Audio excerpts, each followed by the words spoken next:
Good morning friends, welcome to economic classes. Friends, in the last class we have discussed about the different concepts of production, that is total product, marginal product and average product. In this today's class we just move towards the different curves in the production, that is total product curve, average product curve and marginal product curve. How they have the shapes. So the shapes of TP, AP and MP, that is the topic we have taken for our discussion in this today's class. So let us go to this one now, that is the shapes of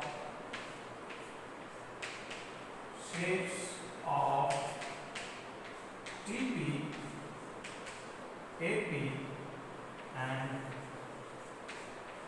MP. The shapes of TP, AP and MP.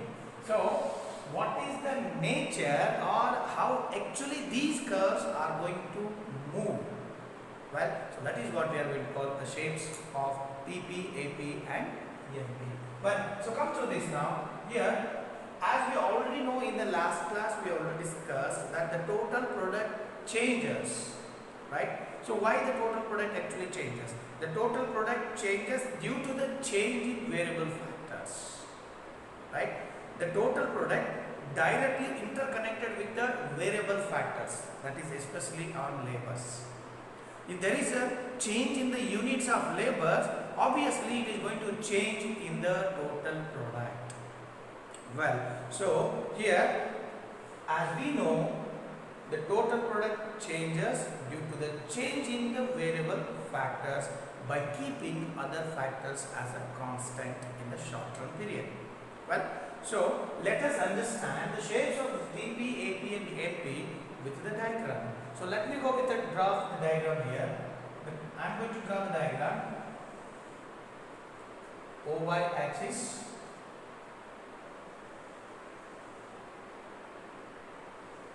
okay, and OX axis. X and this is Y. This is O. Right? So now let's see the total product curve.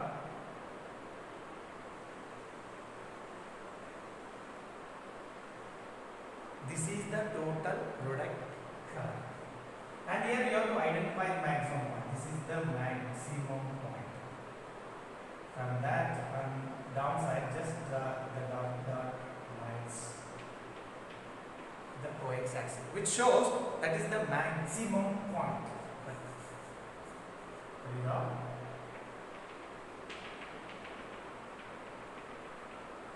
Maximum point. Can you see this?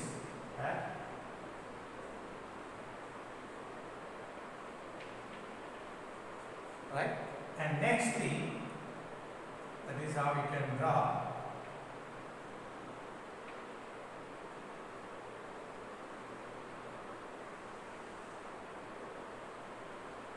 one more curve, and here you can draw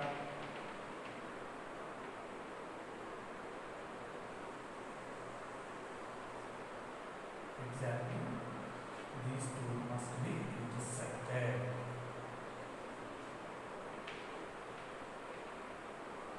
Right? This is TP, this is AP and this is MP. Okay? All three starts at one point. Is that clear? Any confusion? Well, now you see, in case of this, on OX axis we are going to represent input. On OY axis we are going to take output. Okay? OX axis input, OY axis output. Where TP is the total product curve, AP is the average product curve, whereas MP is the marginal product curve. Alright? Okay. So now you just observe the diagram. What is the shape that you are going to see of TP and what is of AP and what is of this MP? Friends, I just go on writing some of the observation from the diagram here. That is what by the you can understand what are the shapes of these TP, AP and MP. So observations, if I do the observations, okay, so if I do the observations, the first one if I take, see all these TP, AP and MP, what they are doing? They are increasing. Look at this, increasing. All three are increasing. So because of increasing returns,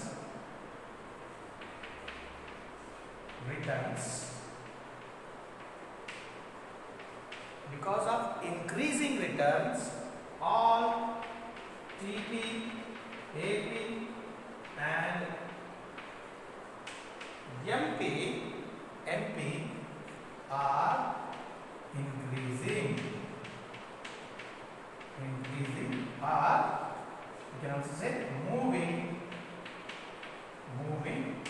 upward. So this is one observation we can do.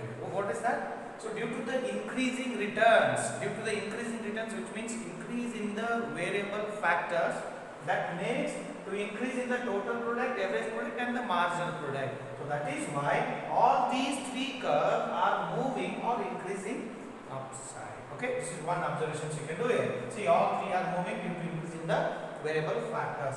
Coming to the second one here, you just see as the total product is maximum. Okay, is maximum. Look at that. The maximum point is this here in case of the total product, and the same time the marginal product equals to the 0, which means when the total product, when the TP is maximum, when TP is maximum, the value of the MP will be 0. Okay, so now see, if the value of total product when it equals to the maximum, that is the maximum quantity that we can produce, in the same time the marginal product will becomes 0. It will be 0 now. You just see that how the observations we can do here. As the total product is maximum at that point and the marginal product is exactly 0. So come to the next one in this way.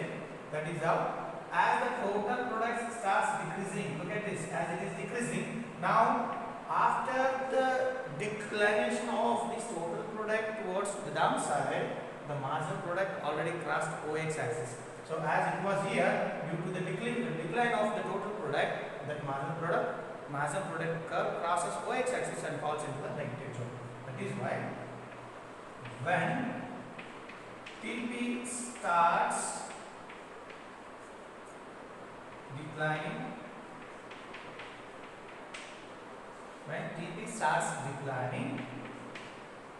the MP curve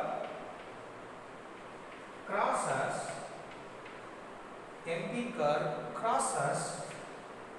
OX axis and falls in the negative zone.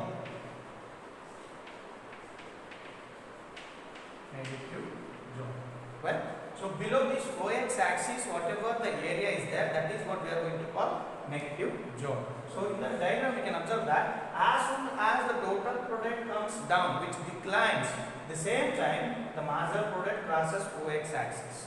So when it was maximum, it was 0. As it started declining, the marginal product comes below this OX axis and falls in the negative zone. Okay, so this is the third observation we can do here. Let us come to the fourth one observations here. So fourth one observation, what we can do here? See, marginal product may be, MP may be 0 or negative. MP may be 0 or negative, but TP and AP never be negative. See, TP and AP never be negative. Why? Because here the marginal product may crosses OX axis. Sometimes due to the over usage of more and more of the variable factors, that may lead to inefficiency of the labors, and that may cause us for negative output. But it is not so in case of total product and average product. So a total product and average product may come near to zero, may not be zero, but never comes in the negative zone. Okay, so this is the fourth one observations we can do. MP may be zero, but AP and TP never be zero and never be, sometimes may be very near to zero, but they are not going to be negative. So here MP may be even negative also. That is how we are looking into this diagram here. So where TP declines, that time MP crosses OX axis, which means they fall in the negative. But it is not so in case of that TP and AP. Well, come to the next one observations here. So next, let us look into this.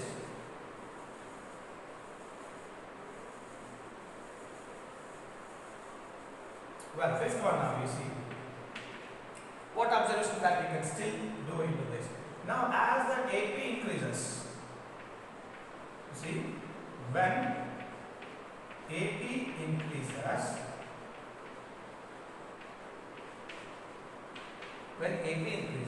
this is what AP is increasing. Then when AP increases, the MP will be greater than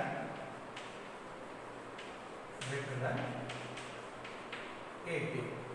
See, when AP increases, here the AP is increasing. As the AP increases, during that time, the value of NP is greater than, this is the value of NP at this area. I can just see the value of NP which is greater than, here it is over and above to AP curve. This is again one more observation we can do.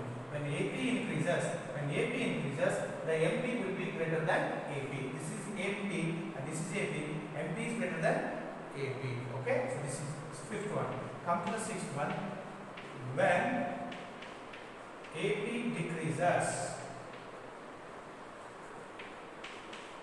the MP will be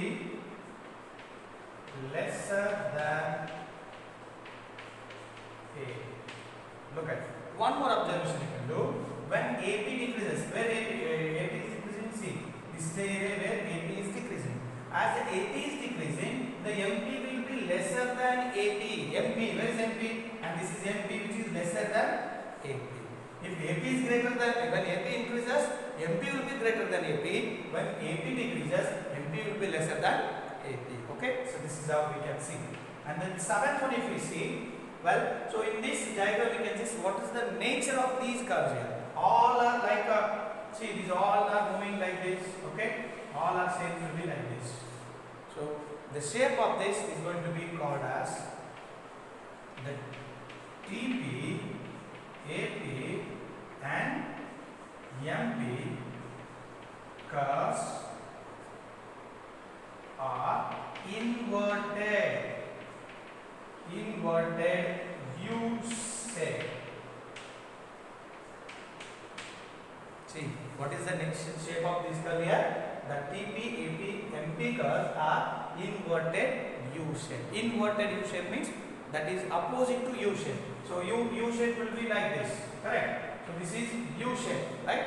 Opposite to this means where it will be opposite to this shape.